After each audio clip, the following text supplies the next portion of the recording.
This is Creating Your Encore Career and Becoming a Silver Entrepreneur with your host, Lynn Freest. Lynn will share ideas and expert advice from people that are walking in your shoes and living their encore careers, where they want and at the pace they want.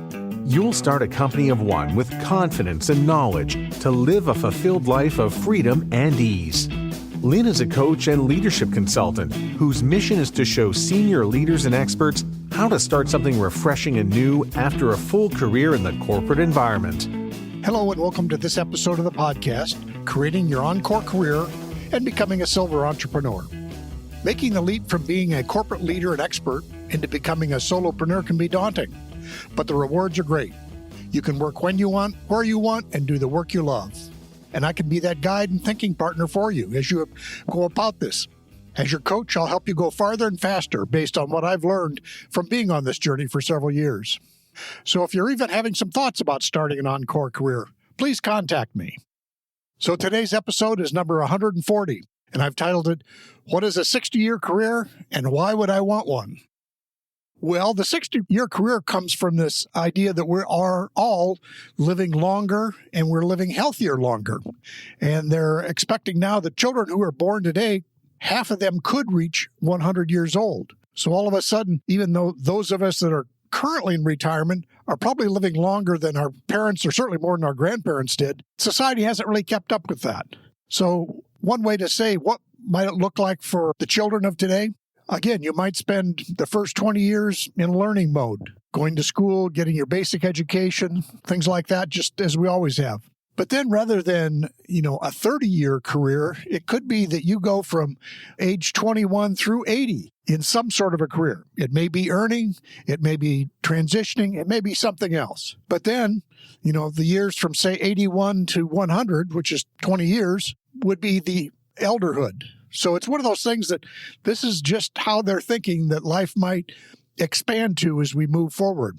And so as you start thinking back to today, and here we're not anticipating people like myself living to 100, but still, often people are retiring at the age of, say, 55 or 60.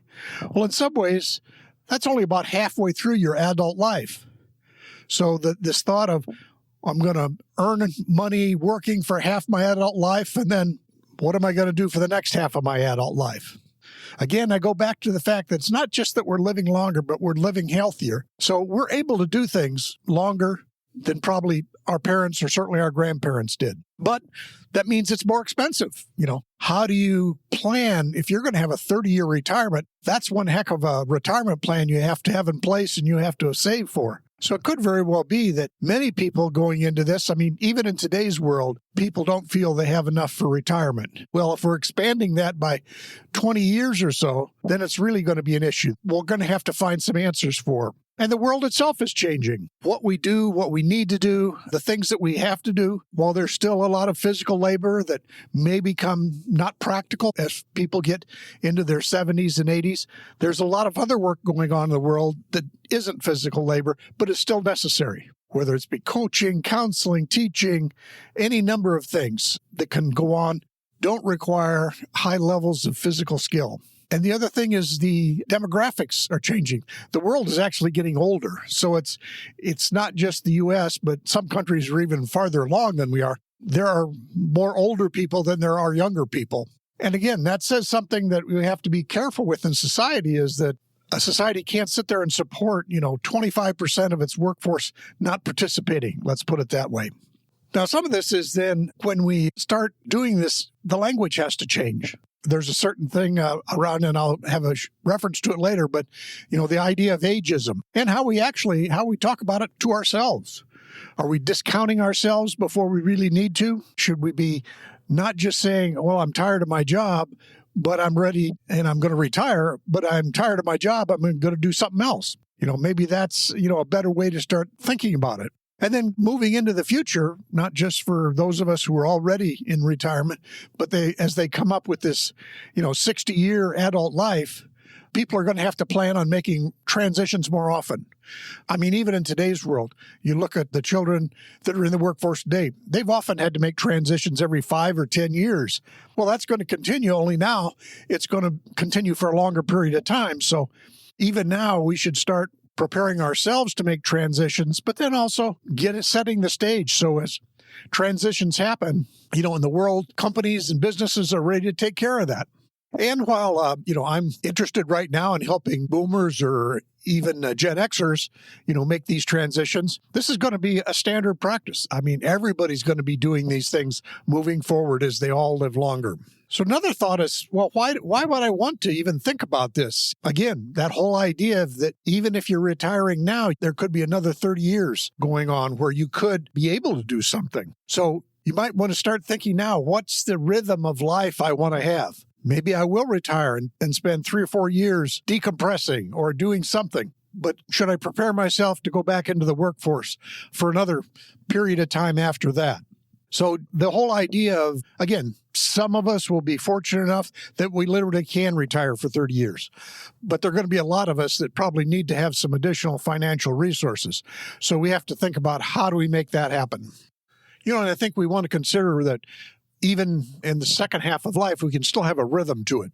There'll be times when we're working and maybe we only work part-time, or maybe there'll only be certain years when we work or certain weeks of the day. So maybe there'll be more of a rhythm. Maybe we don't have to be into a 50, 60-hour-a-week job. But I think we will have to be prepared to reinvent ourselves. Again, some of the skills, some of the knowledge that made us successful in the past may not be true moving forward. And that would be true whether you're 20 or whether you're 70. And in a bigger sense, the economy is going to need you. As I mentioned earlier, we can't really sustain an economy and a standard of living if over 25% of the workforce that could be participating isn't participating. So we have to, just have that in general. So I mentioned earlier, some of this is about how we talk to ourselves too. And as this podcast is being recorded, a book has just come out called Breaking the Age Code: How Your Beliefs About Aging Determine How Long and How Well You Live. And it's by Becca Levy. And I'm just getting started reading the book, but it's been really interesting to me that one of her premises is that if you have a positive view of aging and of yourself aging, it can add 7.5 years to your life, which is more than things like stopping smoking or other things, can add to your life. So it's really, it's an interesting idea. And again, I'm just early reading the book, but it's also interesting to me that she says, well, ageism is a thing. It's a discrimination. Just like other forms of discrimination, there's unconscious bias against aging, and there's also systemic bias against aging. And we've all probably can kind of have a sense of that. But one of the key things she talks about is the problem is if we buy into these biases ourselves. So she says, if we kind of adopt these misconceptions people have about aging, it actually hurts us. If we have adopted a more positive tone, a more positive perception mindset towards aging, that's where she says you will actually live longer and live healthier, irrespective of, what the rest of the world has got going on. And there'll be a link to that book in the show notes. So the next piece I might say is, well, how does a person go about, how do we kind of think about this 60-year career? And as I just mentioned, based on that book, as well as other thoughts I have, the most important thing that you can do is work on your mindset and work on your mindset about work and aging. The other thing is think about literally the habits of thinking and action. And I've talked about this I think these are powerful things that happen to us in life. The habits we have really determine our trajectory to a large extent, even if we have an interest in doing something different. So again, being very conscious and very intentional about the habits we're creating. And it could be habits around making a transition. So I'm going to transition out of my full-time career and into somewhat of a company of one or a part-time career or some project work or something like that. But we really have to focus on how do we think about that? And then what are the actual everyday actions we take regarding that? Again, as I mentioned earlier in the podcast, maybe we need to think of our life as a series of 10-year careers or more. So if I'm 50, there may be 3 more 10-year careers that I could be looking at. And even if I'm 70, there could be at least 1 more 10-year career I'm looking at. So it's those kinds of things is start changing how we think. And also, we won't know whether we'll live for another 3 minutes or another 30 years. But having that mindset is we're thinking about what we could be doing should we be blessed with having more years. The next thing is we're going to have to, I think, be friends with technology. We won't have to be the ultimate expert in Bitcoin or SEO, TikTok or any of the technologies. One, they're transforming themselves as we speak anyway, but we do need to be friendly with technology. So we want to be also not captive by it. So it's one of those things that more technology doesn't necessarily make life richer or better for anybody, whether it be people our age or even people younger. So there's a balance there. But the whole thing is we do have to be willing to accept new ways of working, the fact that the world is going to be different. I'd say the next thing is, while technology changes very, very rapidly, the human software or the human condition hasn't necessarily changed that much. It updates rather slowly. And the same problems they were discussing 2,000 years ago with respect to human interaction and leadership, many of those same issues are still present today. So we just need to focus on being sure we've got great emotional intelligence.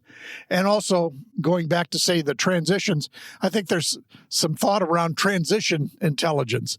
Have we got a way to make reasonable transitions, especially if we need to think about making them every 5 to 10 years? And then another piece I think we have to consider is there's going to be 4+ generations in the workforce. So we have to be intentional about that. People at each stage of life have different perspectives. So we will have diversity with respect to generations that will go along with other elements of diversity. And again, I believe there'll be greater diversity across the whole workforce as more people are engaged in different parts of the workforce that maybe haven't been involved before. And in addition to that, we're going to have a global village. So it won't just be, U.S. based. It'll also be across the world. We'll be truly working in a global village. We'll be working on global teams.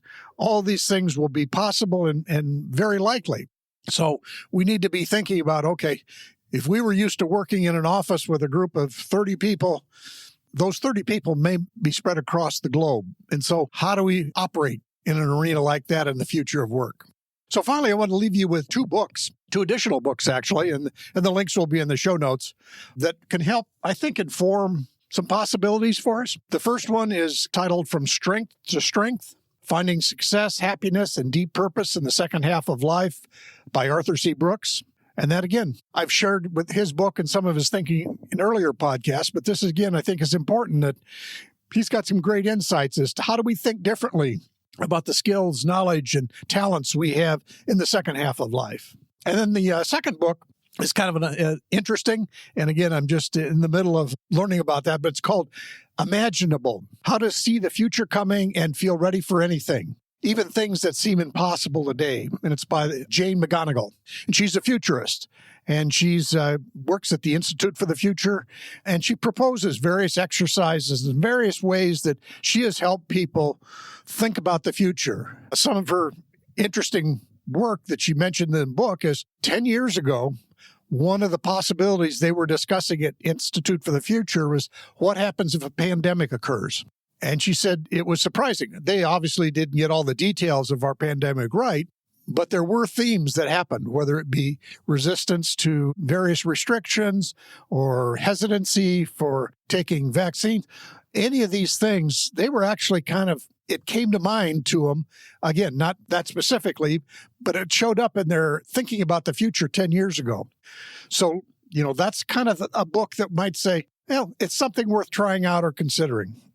Now, finally, just, I guess, in kind of a different note, but to leave you with something to think about your own agency in this process of a 60-year career or your second half of life career. Here's a quote from Mother Teresa. People are often unreasonable and self-centered. Forgive them anyway. If you are kind, people may accuse you of ulterior motives. Be kind anyway. If you are honest, people may cheat you. Be honest anyway. If you find happiness, people may be jealous. Be happy anyway. The good you do today may be forgotten tomorrow. Do good anyway. Give the world the best that you have, and it may never be enough. Give your best anyway. For you see, in the end, it is between you and God. It was never between you and them anyway. So with that thought, remember, with an Encore career, the rewards are great. You can work when you want, where you want, and do the work you love. And if you want to have me as your coach, I'll help you go farther and faster based on what I've learned over the last several years. You now probably have the time, attention, and money to make this leap, so let me help you do it. Thanks for listening, and we'll see you next time.